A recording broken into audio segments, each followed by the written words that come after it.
নমস্কার বন্ধুরা, রান্নাবাড়ি টুকিটাকি চ্যানেলের আরও একটি রেসিপিতে তোমাদের অনেকে স্বাগত। সবাই আশা করি খুব ভালো আছো, আমরাও ভালো আছি। আজকে তোমাদের সঙ্গে শেয়ার করব, এখন বর্ষাকাল মানে ইলিশ মাছের তো প্রত্যেকটা বাড়িতেই সবাই খুব ভালোবাসে, কিন্তু ইলিশ মাছের মাথাটা নিয়ে হয়ে যায় ত্রাণ পারাপারি, কে খাবে কে খাবে না। কিন্তু তোমরা যদি এরকমভাবে ইলিশ মাছের মাথা দিয়ে পুঁইয়ের শাক রান্না করো, তাহলে দেখবে সবাই থালা ভর্তি ভাত কিন্তু এই ইলিশ মাছের মাথা দিয়ে পুঁইয়ের শাক দিয়েই খেয়ে নেবে। তো আজকে তোমাদের সঙ্গে শেয়ার করব ইলিশ মাছের মাথা দিয়ে পুঁইয়ের শাক, কোনো রকম মশলা ছাড়া। দেখো, প্রথমে আমি ইলিশ মাছের মাথাটাকে নুন হলুদ মাখিয়ে নিয়ে এর মধ্যে এবার আমি এটাকে ভেজে নেব। ইলিশ মাছ খেতে কিন্তু আমরা সকলেই ভালোবাসি। ইলিশ মাছ একদম অন্যরকম একটা মাছ না, তার স্বাদেই যেন গন্ধে মামা করে। তার সঙ্গে কোনো মশলা না দিলেও চলে, আবার দিলেও চলে। অনেকে সর্ষে বাটা দিয়ে ইলিশ মাছ খেতে পছন্দ করে, কেউ বা বেগুন দিয়ে, কালো জিরে, কাঁচা লঙ্কা দিয়ে পাতলা ঝোল।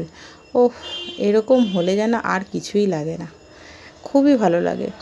তো দেখো, মাছের মাথা দুটো ভেজে তুলে রাখলাম, রেখে তার মধ্যে দিয়ে দিলাম একটু পাঁচফোড়ন, আর দিয়ে দিলাম সবজি, কুমড়ো, আলু, আর যে পুঁইয়ের শাকের ডাঁটাগুলো, সেইগুলো। পুঁইয়ের শাকের ডাঁটাগুলো যদি তেলের সঙ্গে আগে ভেজে নেওয়া যায় না, ভীষণ ভালো লাগে খেতে। এরপরে দিয়ে দিলাম লবণ আর হলুদ, আর পরিমাণ মতো কাঁচা লঙ্কা। যে যেরকম ঝাল পছন্দ করো সে সেরকম দেবে। অবশ্যই কাঁচা লঙ্কার পরিমাণটা একটু ভালো দিলে, মানে যদি ঝাল হয় কাঁচা লঙ্কাটা, বেশ ভাল লাগে খেতে। এইসব রান্নায় যখন মশলা ছাড়া কোনো রান্না করা হয়, তখন যদি একটু ঝালটা বেশি দেওয়া হয়, একটু তেলটার পরিমাণটা একটু বেশি হয় সামান্য, খুব বেশি তেল খাওয়া সবসময় অবশ্যই কারোরই পক্ষেই ভালো না, তো বেশ ভালো লাগে। দেখো, দিয়ে দিলাম একটু বেগুন, কারণ বেগুন না দিলে কিন্তু যে কোনো চচ্চড়িতে একটু বেগুন পড়লে কিন্তু জিনিসটা বেশ ভালো মাখা মাখা হয়। খুব ভালো মতো এবার তেলের মধ্যে ঢেকে ঢেকে ভেজে নেব, যাতে প্রত্যেকটা উপকরণ খুব ভালো করে ভাজা হয়। জানো তো, এই ভাজা যদি ভালো হয় তাহলে কিন্তু রান্নার স্বাদ অর্ধেকটা বদলে যায়। খুব ভালো লাগে ভাজা, যে কোনো রান্নার ক্ষেত্রে মশলাটা ভালো করে কষানো আর ভাজাটা। এরপরে দিয়ে দিলাম পুঁইয়ের শাকের পাতাগুলো। অনেকেই আছো পুঁইয়ের শাকের পাতা খেতে একদম পছন্দ করো না, পাতাগুলোকে অর্ধেক দাও অর্ধেক ফেলে দাও, কিন্তু আমার কিন্তু বেশ ভালো লাগে। তো তোমরা যারা কম পাতা খাও, তারা একবার কমেন্ট করে আমাকে জানিও তো, যে পাতাটা কেন তোমরা ফেলে দাও, কেন তোমরা খাও না। অবশ্যই এর মধ্যে উপকার তো আছেই, তাই না?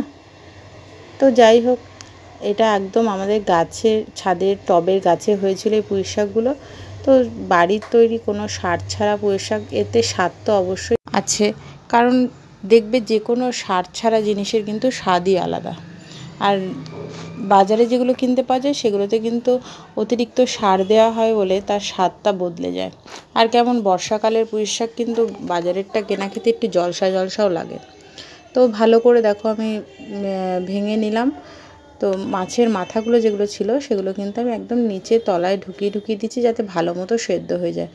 আমাদের কেউ মাছের মাথা ভেঙে দিলে না অতটা খেতে পারে না, যেহেতু বাচ্চারাও খাবে একটু শাক পাতা, তারপরে সবাই খেতে পারে না, ওই কাঁটাটা প্রচুর থাকে। তো এবার স্বাদের জন্য আমি খুব বেশি মাথাটাকে ভাঙছি না। যদি কেউ ভালোবাসো মাথা ভেঙে দেবে, নাহলে দেখো আমি মাথাটাকে গোটাই রেখে দিয়ে খুব ভালো মতো মানে শুকাবো।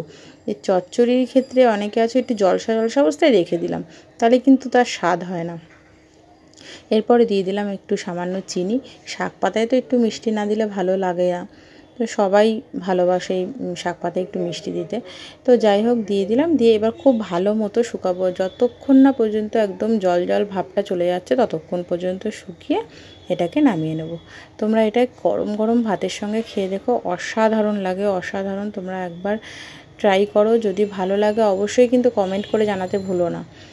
ভালো লাগলে লাইক করো, কমেন্ট করো, আর অবশ্যই আমার চ্যানেলটিকে সাবস্ক্রাইব করে দিও। দেখো, পুরো শুকিয়ে গেছে, দেখতেই পাচ্ছ কড়াইতে একদম লেগে যাচ্ছে। যখন একদম শুকনো হয়ে গেল, জলসা ভাবটা চলে গেল, তখনই কিন্তু আমি এটাকে নামিয়ে নেব। এবার এটাকে সার্ভ করে দেবো। দেখো, তৈরি হয়ে গেল ইলিশ মাছের মাথা দিয়ে পুঁইয়ের শাক।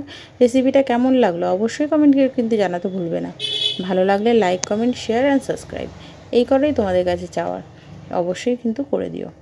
তো কেমন লাগলো ভীষণ ভালো লাগে। এটা গরম গরম ভাতের সঙ্গে সার্ভ করো, ভীষণ ভীষণ ভালো লাগে। আজকে এই পর্যন্তই, আবার দেখা হবে নতুন কোনো রান্না নিয়ে। সবাই ভালো থেকো, সুস্থ থেকো, আর আমাকে ভুলে যেও না। ধন্যবাদ।